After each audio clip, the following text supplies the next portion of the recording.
बात एक देश एक चुनाव की, जिस पर पिछले एक हफ्ते में इतनी चर्चा हो चुकी है कि आप इन चर्चाओं में खो जाएंगे।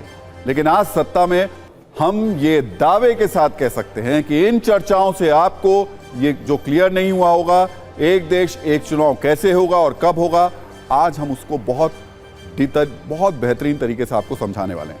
अपने न्यूज़ मित्रों के लिए हमने सूत्रों से कुछ खास जानकारियां हासिल की है, जिससे आपको एक देश एक चुनाव का संभावित फॉर्मेट समझ में आ जाएगा और आपके सारे कंफ्यूजन दूर हो जाएंगे। सबसे पहले एक देश एक चुनाव पर आज का अपडेट आपको बता देते हैं।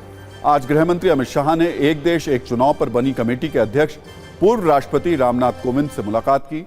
करीब 3 बजे गृह मंत्री अमित शाह और कानून मंत्री अर्जुन राम मेघवाल पूर्व राष्ट्रपति के घर पहुंचे और 3:45 पर दोनों नेता वहां से निकल गए। इस मुलाकात में क्या तय हुआ, इसकी जानकारी अभी तक सार्वजनिक नहीं हुई है। अब तक कुछ सवालों के जरिए एक देश एक चुनाव के संभावित फॉर्मूले को अब समझते हैं। सबसे पहला सवाल, राज्यों के चुनाव लोकसभा के साथ कराने का फॉर्मूला क्या है?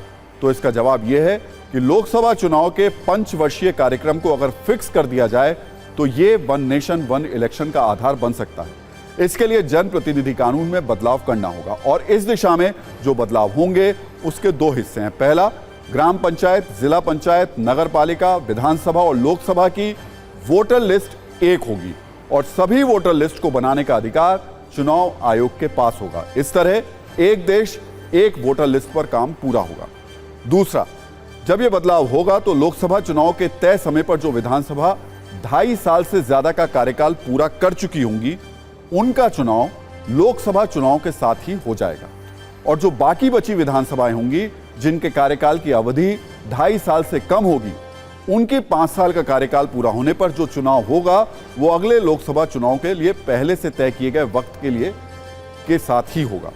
आपको और सरल भाषा में समझाते हैं। मान लीजिए किसी राज्य की विधानसभा का कार्यकाल 1 साल का ही हुआ है और एक देश एक चुनाव का नियम लागू हुआ, तो बचे हुए 4 साल पूरे करने के बाद राज्य का जो विधानसभा चुनाव होगा वो अगले लोकसभा चुनाव तक बचे 1 साल की अवधि के लिए ही होगा। यानी विधानसभाओं के लिए लोकसभा का चुनाव ही आधार हो जाएगा और लोकसभा के चुनाव का साल और समय फिक्स माना जाएगा। अब दूसरे सवाल पर आते हैं। एक देश एक चुनाव को लागू करने के लिए क्या तैयारी करनी होगी, कितना समय लगेगा? वोटर लिस्ट बनाने में समय लगेगा और सारी विधानसभाओं को एक शेड्यूल पर लाने के लिए एक लोकसभा यानी 5 साल तक का समय लग जाएगा। अगला महत्वपूर्ण सवाल यह कि 5 साल के लिए चुनी हुई राज्य सरकार अगर पहले ही गिर गई तो क्या होगा? तो जो मध्यावधि चुनाव होगा वो पूरे 5 साल के लिए नहीं होगा, बल्कि अगले लोकसभा चुनाव तक बचे समय के लिए होगा। यानी अगर विधानसभा बीच में भंग हुई और अगले लोकसभा चुनाव तक 2 साल बचे हैं तो जो मध्यावधि चुनाव होंगे वो 2 साल के लिए ही होंगे। इसके बाद लोकसभा चुनाव के साथ फिर से राज्य का चुनाव कराया जाएगा।